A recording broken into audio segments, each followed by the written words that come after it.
now I'm afraid to do anything. Yeah. We're going through prophecies. And I spent several years going through Ezekiel, over 200 lessons that I taught in Ezekiel some years ago. And Daniel is also a book of prophecy. Daniel is from the tribe or family of Judah. And not necessarily a lot of prophets from that family, but he is unique. His ministry is not to the Jewish people so much as to the Gentiles.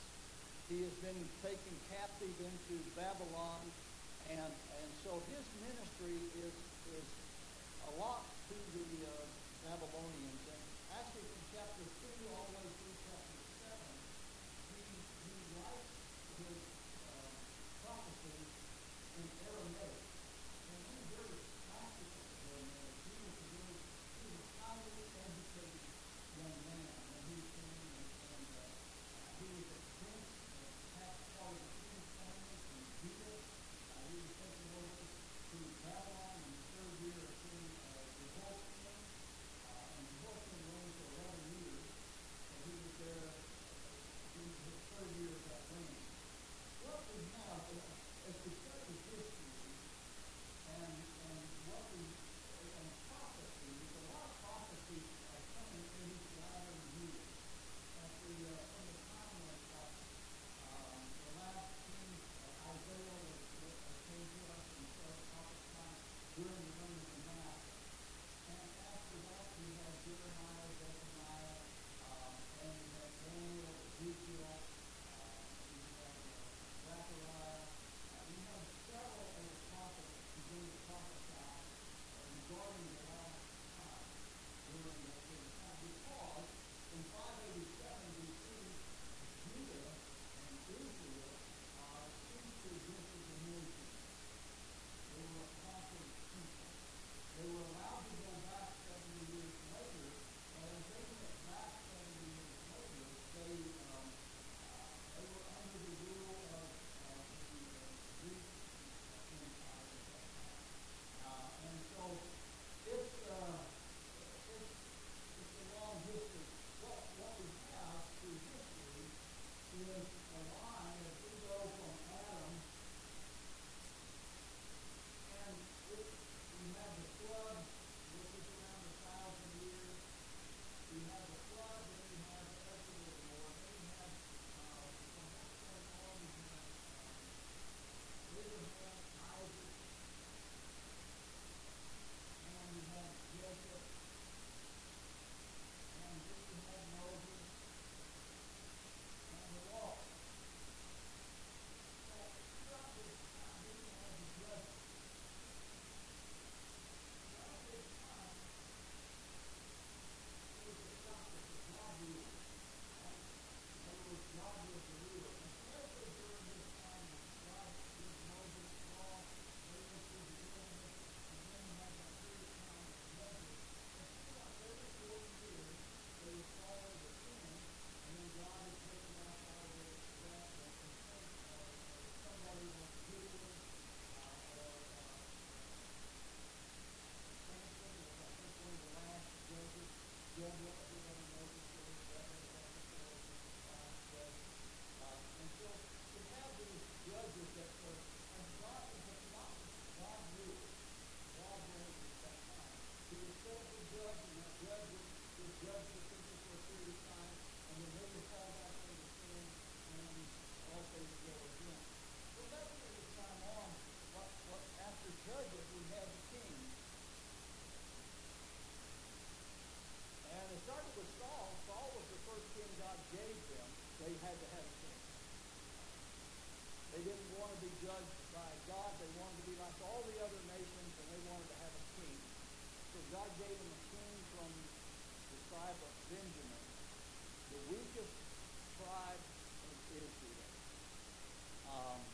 And he was, the reason they chose him is he was a big guy. He was head and shoulders above everybody else.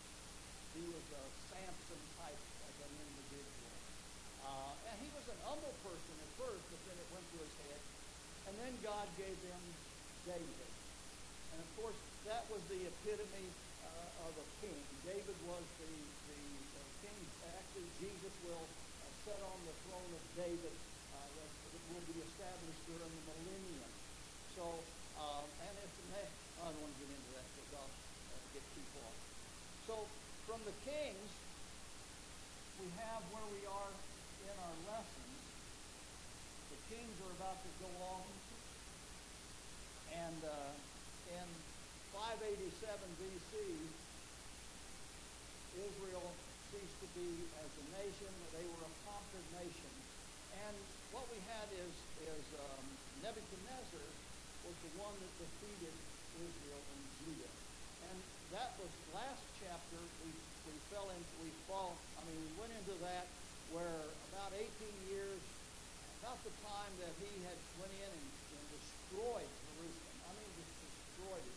He tore down the buildings, the walls, the temple, took all the gold off the temple, and he made himself a big idol. You know, look at me, and they want everybody to fall down and worship me. And from that period of time on in history, things changed. So what we have in Nebuchadnezzar is a very good type of the Antichrist. We see in our history of time, we see this period of time from God's creation until the cross, when Jesus came. And then we have what's called the church age. And that's what we're in today. Jesus established the church. And he didn't build the church on cedar, like some people say. He built it on himself. And so he built the church.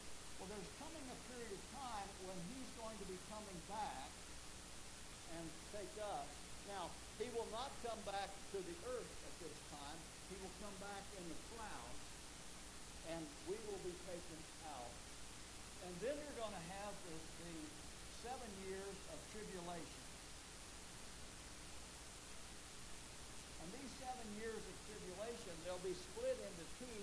There'll be 3.5 years that everything will be good. What I mean by that is, we're watching America be destroyed in a sense.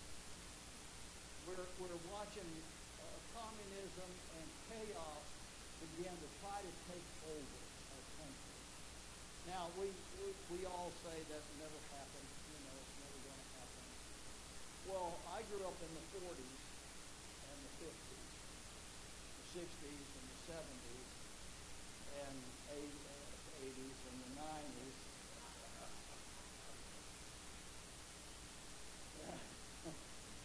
And I have watched the decline, things that we wouldn't have even thought of are out in the open. Evil is rampant. And times are changing. We're in a battle with Iran. Well, in Ezekiel chapter 38, we know that Iran will be one of the major forces that go against Israel. So no matter what we do to Iran, they're going to come back strong. The ideal situation is to clean it up. That's not going to happen. These people are not normal. They're animals. They're demon possessed. I'm not talking about not of all the Persian people. There's many wonderful people from Iran. But the leadership, the Muslim leadership that they have today, you can't get rid of them. Yeah, and actually, our problem is they're here, and they're growing here, and so there's going to be a battle fought that we're going to see happen in this period of time, where the Antichrist will reign. Now, what will happen is everybody will have to worship him. This is kind of like what I'm saying. Nebuchadnezzar is a type of the Antichrist. He rules the world. He's a wicked ruler, but yet a good ruler. Calvin said something that I wrote down last night, that I I would rather be under tyranny than anarchy. Let me explain the difference. I would rather be where we are in a Democratic Republic of the United States of America where we have freedom. That's where I would really like to be. But there has to be a leader in the world. And the Antichrist will set himself up as a leader, and people will follow him, and they will live okay.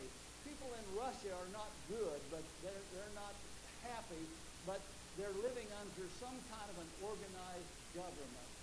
Now, let me explain the difference. Go to Haiti today and try to drive from the top of Haiti down through to the bottom of Haiti. It's anarchy. There's no formal government. It's just chaos. And it's kind of like what we hear the people saying today, let's let everybody out of jail. Now does that, but listen to me, if people don't vote, that's what we will have. This idea of we don't have, it's going to be what, it doesn't matter, they're going to be that way no matter what.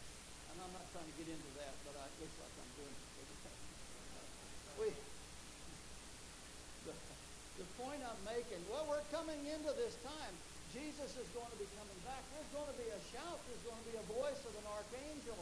And the dead in Christ are going to rise first. And you people who believe in the Lord Jesus Christ will go up. And that's going to happen. And that could happen today. We're living in a time and society where that could happen today. And so, with nuclear weapons, 9 nations have nuclear weapons. 9. And not all of them like us. So this can happen today. Then you're going to have 3.5 years where they organize, and a man will step up, and he will be the Antichrist. Now Jesus said there are many Antichrists. Paul said it. Many Antichrists. And there is all kinds of religions today that are teaching a false Christ. That's going to happen. And then during the tribulation period, there'll be these 2 prophets will come out and preach the gospel. They'll be killed. Everybody will see it on TV and computer. And then they'll have 3.5 years. And then Jesus will return all the way to earth and will destroy them. And then we'll have 1,000 years, millennium period of time where he will rebuild everything. These people, the Jews will be brought back in. They will establish, and there will be a lot of things happening. Where we're talking in prophecy is we're coming back to this period of time. We are here, is 587, is where we're talking about today. And then there's going to be these next 400 years of silence. There won't be a prophet that prophesies for 400 years before Jesus comes. So we're living in this time today. So as we study Daniel, understand when we look at Nebuchadnezzar, you have to kind of look at Nebuchadnezzar as an Antichrist.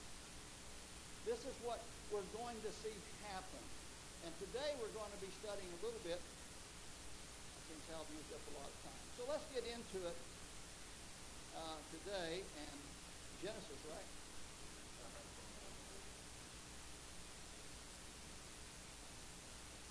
Oh, is it Daniel? My grandfather says you live and learn and die a blockhead. So I'm practicing. Nebuchadnezzar the king unto all people, all nations, and language that dwell in the earth, and all the earth, peace be multiplied unto you. Here we have a type of the Antichrist, and he's going to do something that exalts, he's going to lift up God. Have you ever, and I think I wrote about this a little bit, have you ever watched an event on TV, whether it be the Country Music Awards or other awards, and you'll see somebody somebody, I first want to thank God, and then they'll say, and I want to also thank Budweiser, and I'm like, oh, come on. It almost hurts me. I would that they lived a life. Scotty Scheffler, the golfer, is perhaps a great example of a young man that exalts God and also exalts God in his life. He gives a wonderful testimony of his salvation. That I like. But for someone who lives a life contrary to God and says, I want to thank God, well, this is what Nebuchadnezzar does. You see, you don't have to be saved to do that. You understand that? You understand that? We're going to see Nebuchadnezzar here praise God, but we have to look at the words and the context. I thought it good to show the signs and wonders that the high God hath wrought towards me. How great are his signs, and his mighty are his wonders. His kingdom is an everlasting kingdom, and his dominion is from generation to generation. Wow. That sounds good. I wish I had said that. I mean, that sounds good. So, what is he saying? He's lifting up God, and he's talking about, first of all, he's talking about how great he is. The king unto all people, all nations, all languages that dwell on the earth.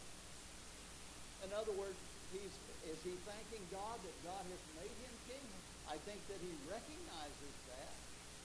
But you have to understand, Nebuchadnezzar has a lot of gods. His name to Daniel was Belteshazzar, and the very first three words is his God, B-E-L. That is Nebuchadnezzar's God, but yet he is magnifying the Lord. He's telling that God has given me a nation, a world, a people. Everybody on the face of the earth at that time were under his authority. What he would do, he would go in just like he went into Judah, and he would conquer them, and then he would have them, he would set up a vassal king, and they would pay him tribute. And he went around the world, and he had his armies do that everywhere he went. Now, these people didn't necessarily like him, but they benefited from him, which is what we're going to see. And I thought it good to show signs and wonders. So what Nebuchadnezzar is doing, he's had an event happen in his life, and he's come back from that event, and now he's going to tell the story about that event. Bob, this is for you. You asked me a couple weeks ago, what about the beast, the animal? Didn't he go and turn into a beast? Well, in chapter 4, we're going to see that. And so what we have is the beginning is kind of the introduction there to that. And then we have the next thing is his dream. And so Nebuchadnezzar was at rest in mine house and flourishing in my palace. When you see this, it's like danger, danger, danger. Danger, danger, danger. Luke chapter 12, verse 19, it says, and I will say to my soul, thou hast much goods laid up for many years. Take thine ease. Eat, drink, and be merry. But God said unto him, thou fool, this night thy soul shall be required of thee. Then whose shall these things be which thou hast provided?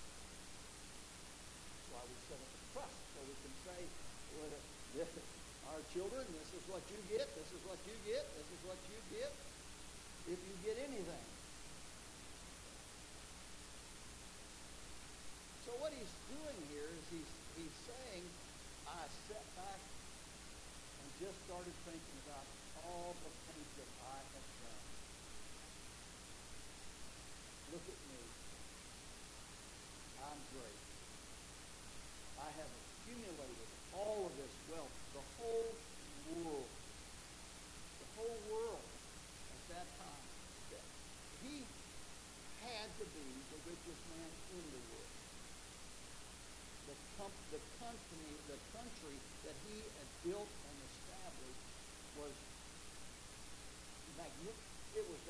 gold.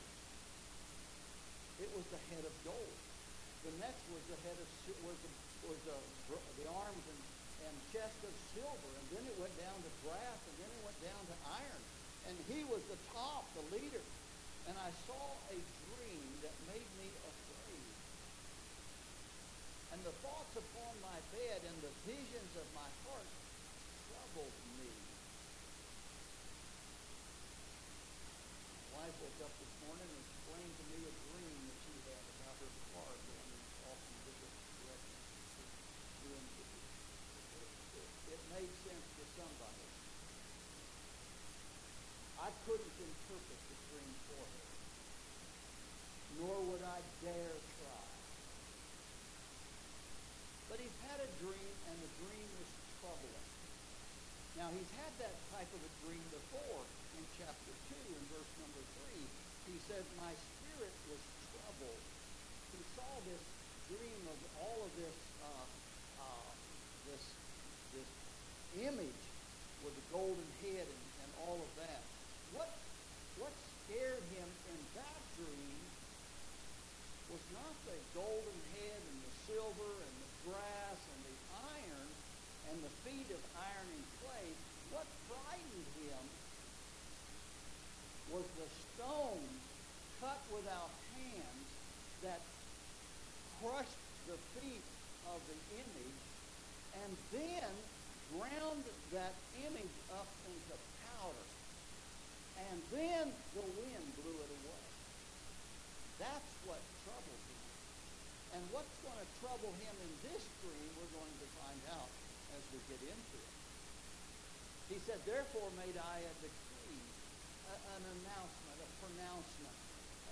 Some have said that he would have made a stone and put that in a stone outside where it could be seen, and messages would have been sent throughout the land.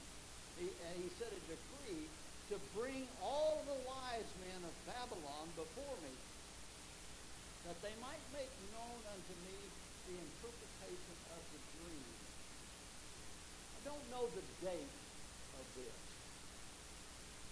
If it happened right after the fiery furnace episode, then it would have been maybe, his reign was like something like 47 years.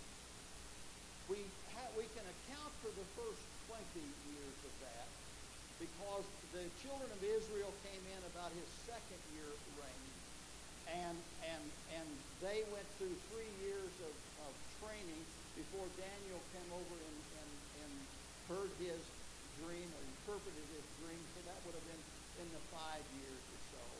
And if it was, most believe it was another 18 years or somewhere around 18 years after the children, that first group came over, that he went in and conquered Judea and got all the gold. So they figure that's where the gold went, is on his image.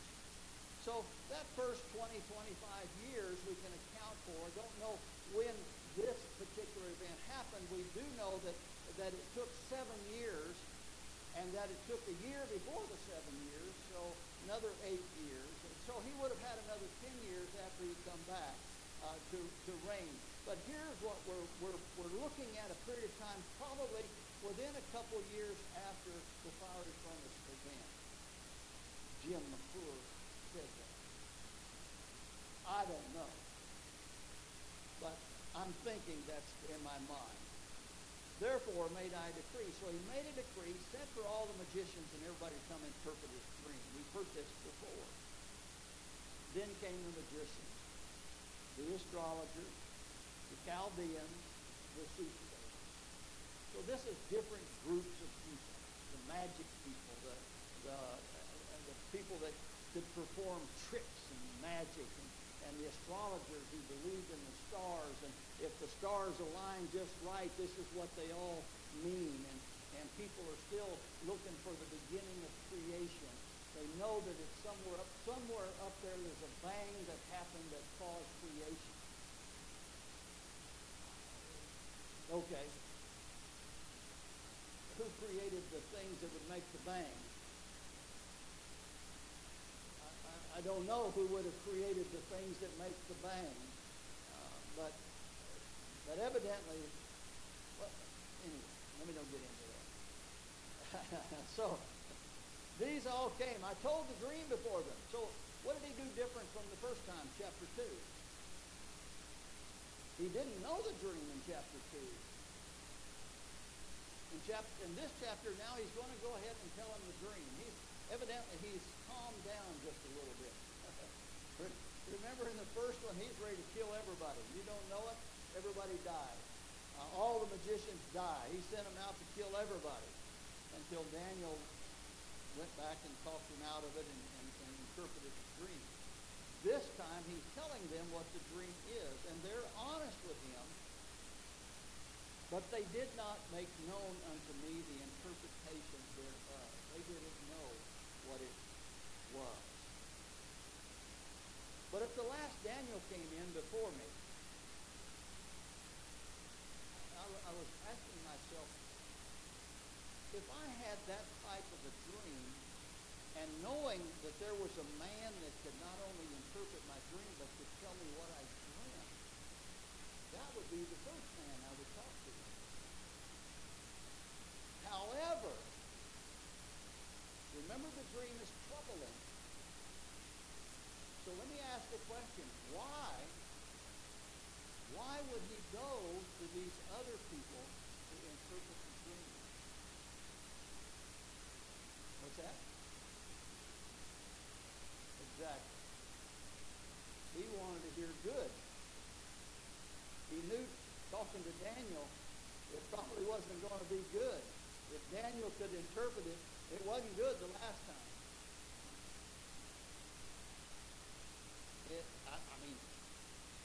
That's the only explanation I could come up with was he wanted to hear good news. They didn't give him any news. So at the last, Daniel came in before him, whose name is Belshazzar, according to the name of what? Does that give you kind of an indication, a hint of understand this was written after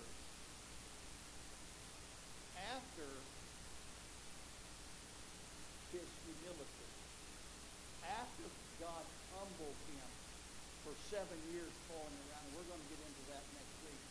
This was written after that. Wouldn't you think that his exaltation of God would be my God? Is the God. Not the God of God, which is what he said before. You know, but no, according to the name of my God. So whose God was Nebuchadnezzar? Bel was his God. That was evidently his favorite God. And in whom is the spirit of the holy gods. And before him I told the dream, saying, so what holy gods? He's trying to say that Daniel has the ear of Almighty God. But he can't bring himself to say it. He's got to include all the gods. All the gods.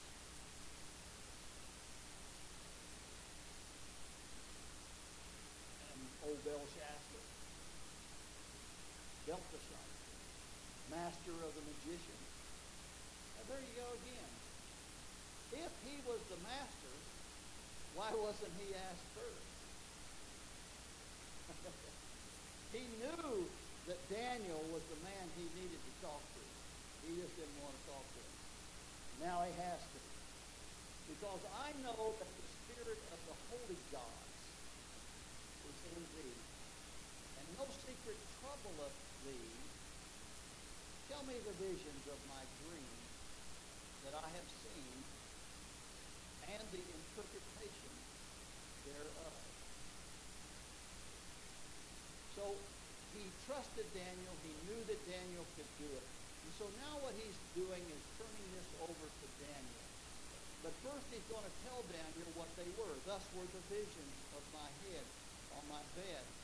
And behold, a tree in the midst of the earth, and and the height thereof was very great.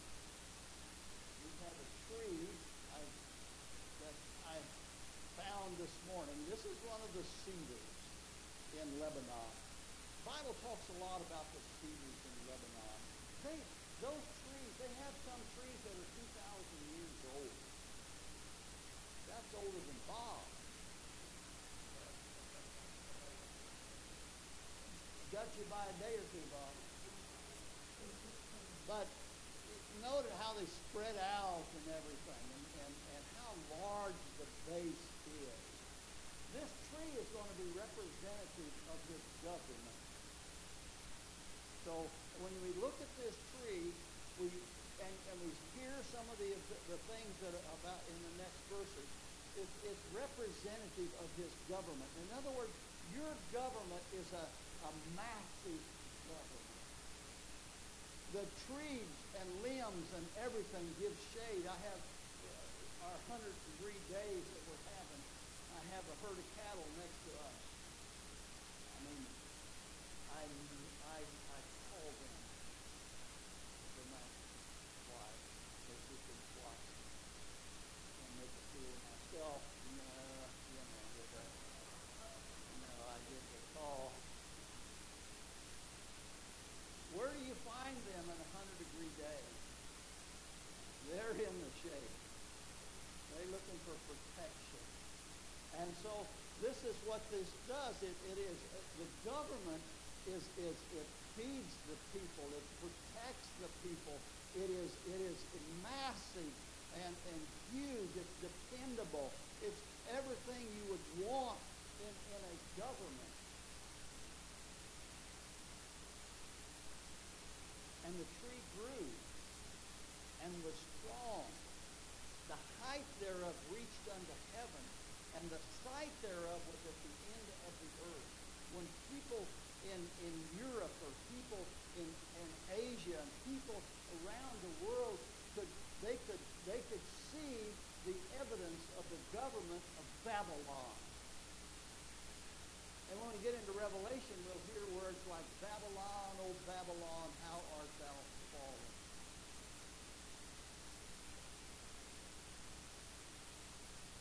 In Ezekiel, it talks about one that reaches up into the clouds, Ezekiel 31. In Ezekiel 17, I wrote that one in the notes. In the mountain of the height of Israel I will plant it, and it shall bring forth boughs and bear fruit, and a goodly cedar, and under it shall dwell all fowls, and every wing in the shadow of its branches thereof shall they dwell. And this is what we see here. The leaves thereof were fair, the fruit thereof was much, and it was meat for all, the beasts of the field, and the shadows under it, and the fowls of heaven dwelt in the burrows of it, and all flesh was fed of it. The government protected and took care of all of the people of the Babylon and all of the world at that time. That's a big deal. There will never be another world government until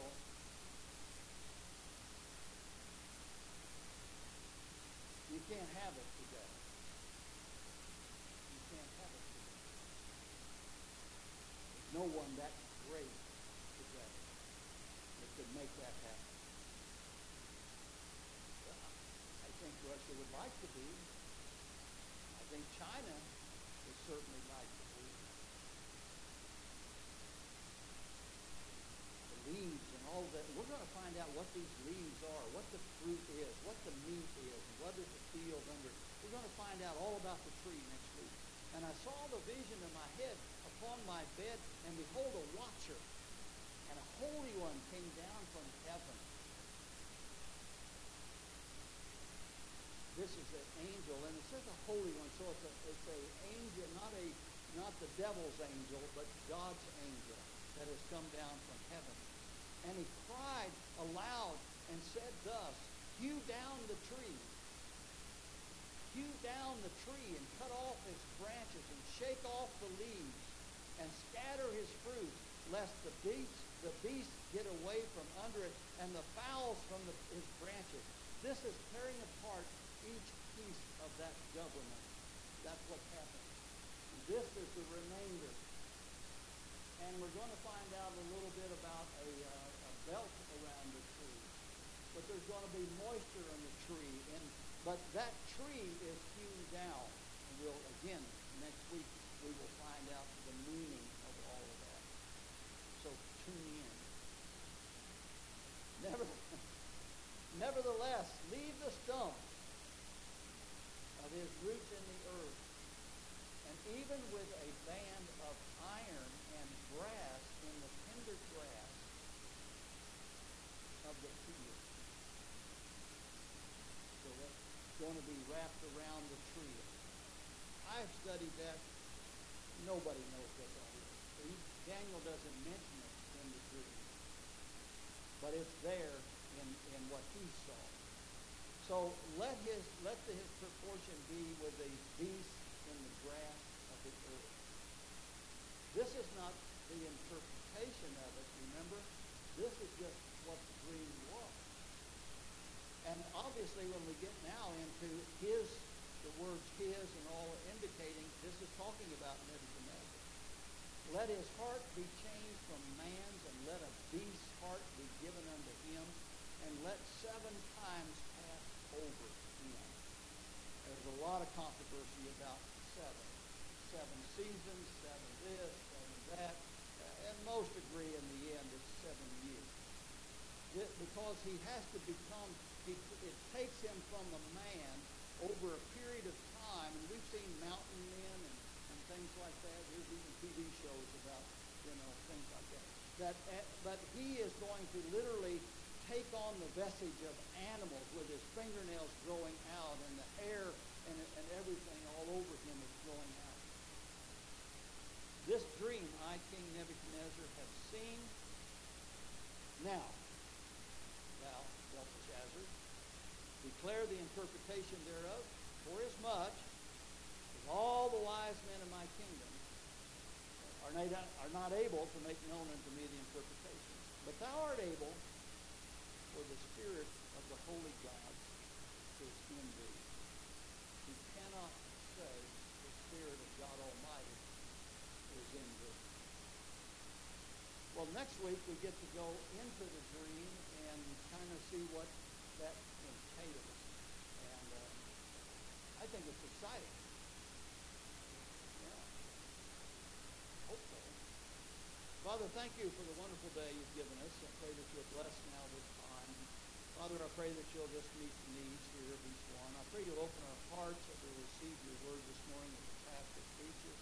We're excited, Lord, to hear him speak and get the word that you would have for each one of us. God bless the day.